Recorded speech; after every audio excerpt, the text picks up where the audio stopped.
ओम नमः शिवाय। हर हर महादेव। उपमन्यु महर्षि भगवान श्री कृष्ण को गुरु महिमा बताते हुए कहते हैं, हे भगवान श्री कृष्ण प्रभु, जैसे एक नौका दूसरी नौका को पार लगा सकती है, किंतु एक पत्थर की शिला दूसरी शिला को नदी से पार नहीं लगा सकती, उसी प्रकार नाम मात्र के गुरु से ज्ञान नहीं होता, मुक्ति प्राप्त नहीं होती। जिन्हें तत्व का ज्ञान है, अर्थात जो ये समझ चुके हैं, अनुभव कर चुके हैं कि परमात्म तत्व सभी जगह एक जैसा व्यापक है और उस परमात्म तत्व के अलावा अन्य किसी की कोई स्थिति नहीं है, केवल परमात्मा ही सर्वव्याप्त स्थित है। भूत भविष्य वर्तमान संसार रूप में, हर रूप में परमात्मा ही है, अन्य सब उसके विवर्त हैं। ऐसा जिसका तत्व ज्ञान बुद्धिपूर्वक निश्चय हो गया है, हृदय में भावपूर्वक सुसंपन्न हो गया है और समाधि द्वारा, योग द्वारा, गुरु इष्ट की कृपा द्वारा जिसने इस तत्व ज्ञान को अनुभव कर लिया है, वही स्वयं मुक्त होता है और दूसरों को मुक्त करा सकता है।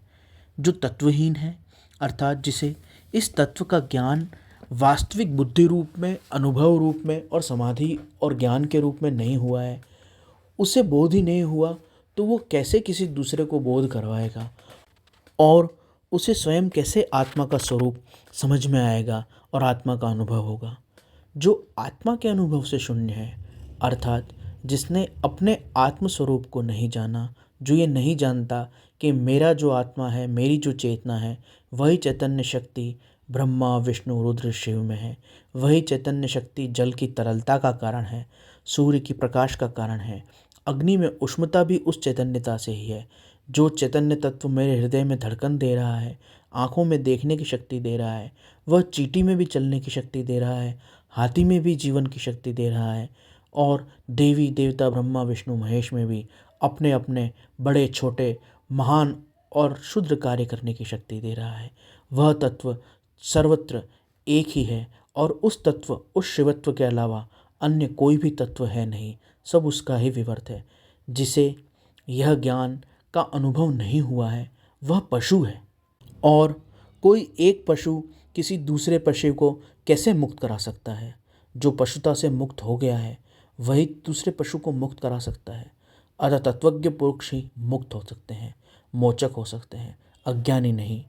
इसलिए संपूर्ण शुभ लक्षणों से युक्त, संपूर्ण शास्त्रों का ज्ञान रखने वाले, सभी प्रकार के उपाय और विधानों का जानकार होने पर भी जिसे तत्व ज्ञान नहीं है, जिसे परमात्म तत्व का अनुभव नहीं है, जो इस बात को समझ नहीं चुका है कि केवल एक ही परमात्मा विभिन्न रूपों में है, कहीं कोई द्वैत और भेद नहीं है, इस प्रकार जिसकी बुद्धि निष्ठित नहीं है, उसका जीवन निष्फल है। जिस पुरुष की अनुभव पर्यंत बुद्धि, समाधि पर्यंत मन और चित्त तत्व अनुसंधान में प्रवृत्त हैं, उसके दर्शन, स्पर्श आदि से परमानंद की प्राप्ति होती है। वह जब उपदेश करता है तो चित्त में भाव, भक्ति और ज्ञान वैराग्य का उदय होता है। उस साधु के सन्निकट रहने से, उसकी सेवा करने से स्वतः चित्त में भगवान की भक्ति, ज्ञान और वैराग्य उदय होते हैं और समाधि, जप, प्राणायाम आदि में गति होने लगती है। अतः जिसके संपर्क से ही ऐसा बोध होने लगे, समझ विकसित होती जाए, ज्ञान विकसित होता जाए, जिसके उपदेश से और उनके आदेश के पालन से स्वतः साधना में तीव्रतर गति होती जाए, वहीं उस पुरुष को गुरु स्वीकार करके उनकी शरण लेनी चाहिए, दूसरे की नहीं। योग्य गुरु का जब तक अच्छी तरह ज्ञान न हो जाए, अनुभव न हो जाए, तब तक विनय से, आचरण से, चतुरतापूर्वक, तत्परतापूर्वक मुमुक्षु शिष्य को उनकी सेवा करनी चाहिए। उनका अच्छी तरह से ज्ञान और परिचय होने पर उनमें भक्ति करें और उनकी आज्ञा का पालन करें। आज्ञा का अर्थ यहाँ पर भजन, पूजन और नियम का अनुपालन से है। जब तत्व का बोध प्राप्त हो जाए, तब तक उनकी सेवा करता रहे और गुरु की आदेशानुसार साधन करता रहे। तत्व को न तो कभी छोड़े और न किसी तरह उसकी उपेक्षा करे। तत्व अर्थात परम तत्व, अर्थात साक्षात भगवान शिव का वह व्यापक निराकार स्वरूप, जो सर्वत्र एक समान व्याप्त है और सभी को जीवन देने वाला है। उसी परमात्म तत्व के लिए निरंतर साधन में और गुरु आज्ञा में रहे। जिसके पास 1 वर्ष तक रहने पर और आदेशानुसार साधना करने पर प्रबोध न हो, ज्ञान न हो, वह शिष्य दूसरे गुरु का आश्रय ले ले। सेवा और गुरु आज्ञा का अर्थ उनके द्वारा बताई गई साधना करने से, सत्संग करने से और अपने मन बुद्धि चित्त को तत्व में स्थित करने के अभ्यास से है। किसी प्रकार के बाह्य कर्म, बाह्य कार्यों और विभिन्न प्रकार के श्रम आदि को सेवा नहीं कहते। आदेश की अनुपालना में वो आदेश है जिस आदेश में भगवत प्राप्ति के लिए साधनों का निर्देश है, नियमों का निर्देश है। उनके अनुपालन के अनुसार चलने को ही साधना और सेवा कहा जाता है। गुरु को भी चाहिए कि वह अपने आश्रित शिष्य की 1 वर्ष तक परीक्षा करे। क्षत्रिय शिष्य हो तो 2 वर्ष तक, और अगर वैश्य शिष्य हो तो 3 वर्ष तक परीक्षा करे। उसको प्राणों को संकट में डालने जैसे आदेश करे जहाँ पर प्राणों का संकट हो, और देखे कि वह किस प्रकार सेवा करता है। धन देने आदि के अंदर अनुकूल प्रतिकूल आदेश देकर उसकी भावना को जांचे।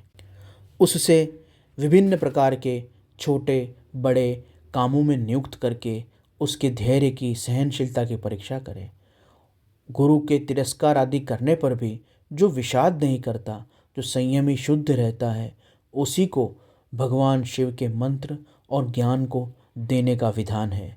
जो हिंसा नहीं करता, दयालु है, हृदय में जिसके उत्साह है, जो विभिन्न प्रकार के कार्यों को करने के लिए उद्यत है, अभिमान शून्य है, बुद्धिमान है, जो प्रतिस्पर्धा नहीं करता और किसी प्रकार की ईर्ष्या नहीं करता, जो प्रिय वचन बोलता है, सरल कोमल है, जिसमें विनम्रता है, जिसका चित्त स्थिर है, जो भगवत जप ध्यान आदि में चित्त लगाता है, जो शौचाचार से संयुक्त है, ऐसा जो शिव भक्त है और ऐसे जिसके आचरण हैं, उसी शिष्य को विभिन्न प्रकार से शुद्ध करके और फिर तत्वबोध कराकर, तत्व ज्ञान का उपदेश देकर भगवान शिव का मंत्र और साधन विधि बतानी चाहिए।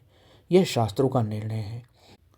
शिव संस्कार कर्म में अर्थात भगवान शिव का मंत्र दीक्षा द्वारा प्राप्त करके और तत्वज्ञान उपदेश साधनामय जीवन जीने में स्त्री का स्वाभाविक अधिकार नहीं है, परंतु अपने पिता, अपने पति अथवा पुत्र के कहे जाने पर, उनके द्वारा अधिकार दिए जाने पर उस स्त्री को भी वह अधिकार प्राप्त हो जाता है। क्योंकि स्त्री को साधना अपने घर में रहकर ही करनी चाहिए, अतः उसके पति, पिता या पुत्र का, परिवार का अनुकूल होना आवश्यक है, जिससे वह शांतिपूर्वक और सांगोपांग ढंग से अपनी पूरी तत्परता से घर में रहकर ही साधन भजन नियम अनुष्ठान आदि कर सके।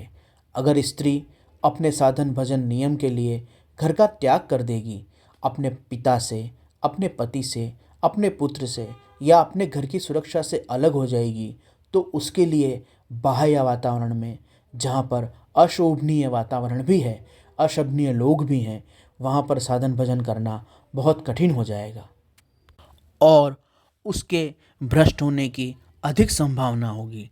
अतः स्त्री को यह आवश्यक है कि उसके पिता, पुत्र अथवा पति अथवा जिस घर में वो रह रही है, वहाँ पर पूरी अनुकूलता और उसे पूरी स्वतंत्रता प्राप्त हो साधन भजन नियम अनुष्ठान करने की। जब उसके लिए अपने परिवार के लोग ऐसा निर्णय ले लेते हैं, तो उसे भगवान शिव का मंत्र और उपदेश और विधि विधान सिखाया जा सकता है, जिससे वो पूरी तत्परता से साधन भजन कर सके।